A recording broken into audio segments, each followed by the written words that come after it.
Good morning. कैसे हैं आप सब?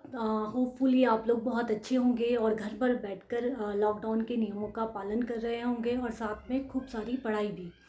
तो बच्चों, मैं आज के लेक्चर में आपको पढ़ाऊंगी कि संविधान सभा का गठन कैसे हुआ।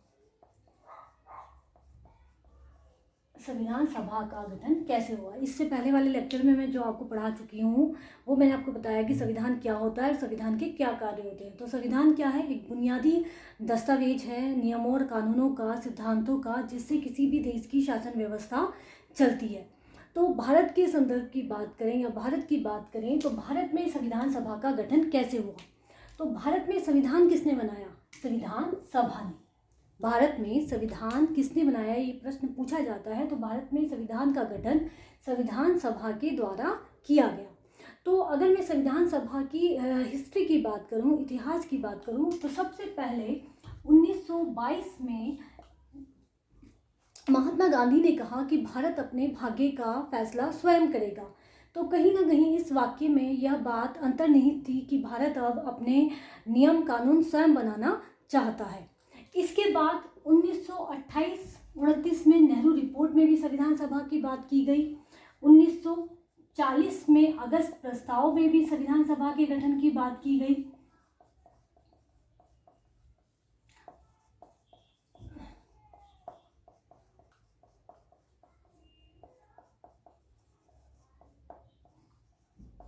और 1942 क्रिप्स मिशन में भी संविधान सभा के गठन की बात की गई।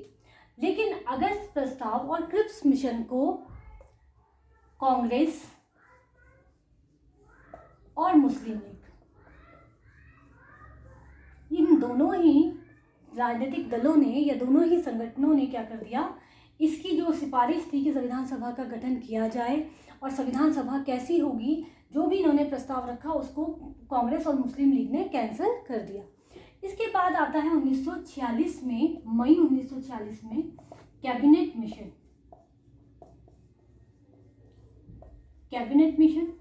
और कैबिनेट मिशन में 3 कैबिनेट स्तर के, ब्रिटेन के 3 कैबिनेट स्तर के मंत्री होते हैं। अलेक्जेंडर,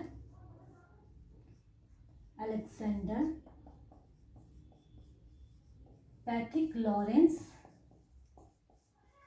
और क्रिप्स। ठीक है, 3 कैबिनेट स्तर के मंत्री होते हैं और इन तीनों मंत्रियों ने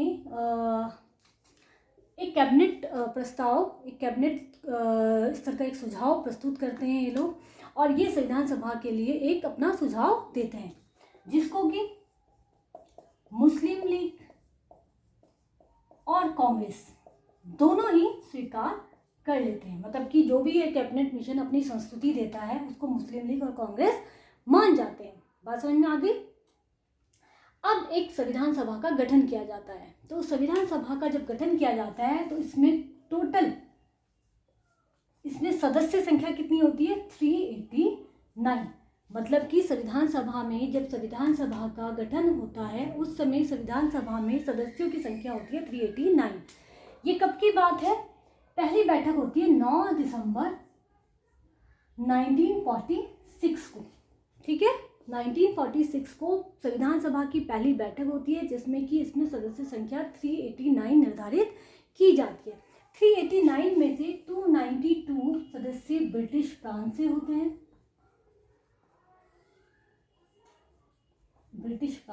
हैं, 93 सदस्य देसी रियासतों से होते हैं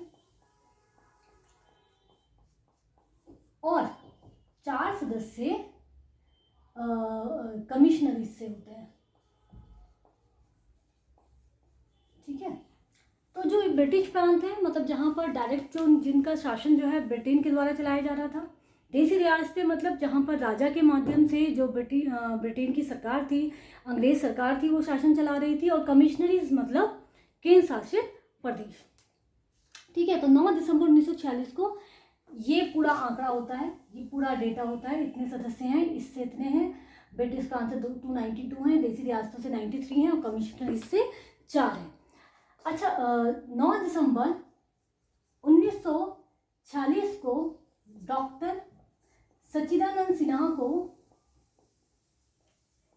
सच्चिदानंद सिन्हा को संविधान सभा का अस्थायी अध्यक्ष घोषित किया जाता है, बनाया जाता है। और 11 दिसंबर 1946 को डॉक्टर राजेंद्र प्रसाद को संविधान सभा का स्थायी अध्यक्ष चुना जाता है। 13 दिसंबर 1946 को नेहरू जी उद्देश्य प्रस्ताव प्रस्तुत करते हैं। उद्देश्य प्रस्ताव का मतलब है जो आने वाले टाइम पर प्रस्तावना बनी, जिसको कि 22 दिसंबर 1946 को स्वीकार कर लिया जाता है। अब मैं अगर आगे की बात करूं तो आगे जब संविधान सभा का पुनर्गठन होता है, जब भारत और पाकिस्तान का बंटवारा हो जाता है, उसके बाद संविधान सभा का पुनर्गठन किया जाता है, क्योंकि मुस्लिम लीग के सदस्य पाकिस्तान चले जाते हैं। तो इस समय क्या हो जाती है, सदस्य संख्या कम हो जाती है। और अक्टूबर 1947 में, अगस्त 1947 में भारत आज़ाद हो गया। पाकिस्तान के जो सदस्य संविधान सभा में थे स्वतंत्रता प्राप्ति से पहले या भारत पाकिस्तान के बंटवारे से पहले, वो भारत पाकिस्तान बंटवारे के बाद कहाँ चले जाते हैं, पाकिस्तान चले जाते हैं। तो उसके बाद अक्टूबर 1947 में संविधान सभा के सदस्यों की संख्या घटकर 299 रह जाती है। इसके बाद हमारा जो संविधान होता है वो 26 नवंबर 1949 को बनकर तैयार हो जाता है। और 1949 को हमारी सदस्य संख्या कम होकर, मतलब जिस दिन हमारा संविधान कंप्लीट होता है, बनकर तैयार हो जाता है, उस समय संविधान सभा में सदस्यों की संख्या कितनी रह जाती है, 284 रह जाती है। लेकिन हम अपने संविधान को 26 नवंबर 1949 को पूरे भारतवर्ष में लागू नहीं करते, सिर्फ हम इसके 4 प्रावधान लागू करते हैं। पहला, निर्वाचन, आपातकाल, नागरिकता और निर्वाचन हो गया, आपातकाल हो गया, निर्वाचन और नागरिकता, निर्वाचन, आपातकाल और अंतरिम संसद।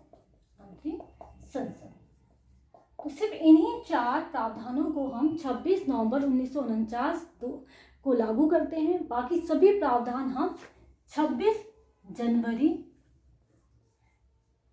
1950 को लागू करते हैं। तो इन 4 प्रावधानों को लागू करने का हमारा उद्देश्य था कि हम चुनाव करा सकें प्रथम लोकसभा के। आपातकाल को लागू करने का उद्देश्य था क्योंकि उस समय स्थिति बहुत खतरनाक थी, भारत पाकिस्तान का बंटवारा हो रहा था, दंगे हो रहे थे और लड़ाई झगड़ा चल रहा था। तो इस स्थिति में आपातकाल की घोषणा कभी भी करनी पड़ सकती थी, इसलिए आपातकाल को उस समय लागू किया गया। नागरिकता, लोगों को नागरिकता देनी थी क्योंकि कुछ लोग पाकिस्तान जा रहे थे, कुछ लोग पाकिस्तान से भारत में आ रहे थे, इसलिए नागरिकता को लागू किया गया। और अंतरिम संसद, ताकि अंतरिम संसद जो है वास्तविक संसद का चुनाव करा सके, इसलिए ये 4 प्रावधान हमने 26 नवंबर 1949 को लागू कर दिए। बाकी सभी प्रावधान हमने 26 जनवरी 1950 को लागू किए। लेकिन अब प्रश्न ये उठता है कि जब हमारा जो संविधान था 26 नवंबर 1949 को बनकर तैयार हो गया था, तो हमने 26 जनवरी 1950 तक का वेट क्यों किया। तो बच्चों, इसके पीछे जो ऐतिहासिक कारण था वो यह था कि 1930 में पंडित जवाहरलाल नेहरू ने 26 जनवरी 1930 को रावी नदी के तट पर तिरंगा फहराया था। और इस दिन पहली बार स्वाधीनता की बात की गई थी और स्वतंत्रता की बात की गई थी। ये दिन हमारे इतिहास में बहुत महत्वपूर्ण था और कहीं ना कहीं इस दिन ने पूरे भारतीयों के मन में राष्ट्रवाद की भावना को और प्रबल किया था। इसलिए इस दिन को यादगार बनाने के लिए हमने 3 महीने का वेट किया और जनवरी में अपना संविधान 26 जनवरी 1950 को पूरा भारतवर्ष में लागू किया। बच्चों देखिए, संविधान सभा का ये पूरा हो गया। संविधान सभा ने हमारा संविधान बनाया। अब संविधान में क्या क्या प्रावधान थे, संविधान देखिए, ये संविधान जो बनकर तैयार हुआ 2 वर्ष 11 महीने 18 दिन इसको समय लगा। और इस संविधान में क्या क्या संवैधानिक प्रावधान है हम अगले वाले लेक्चर्स में देखेंगे।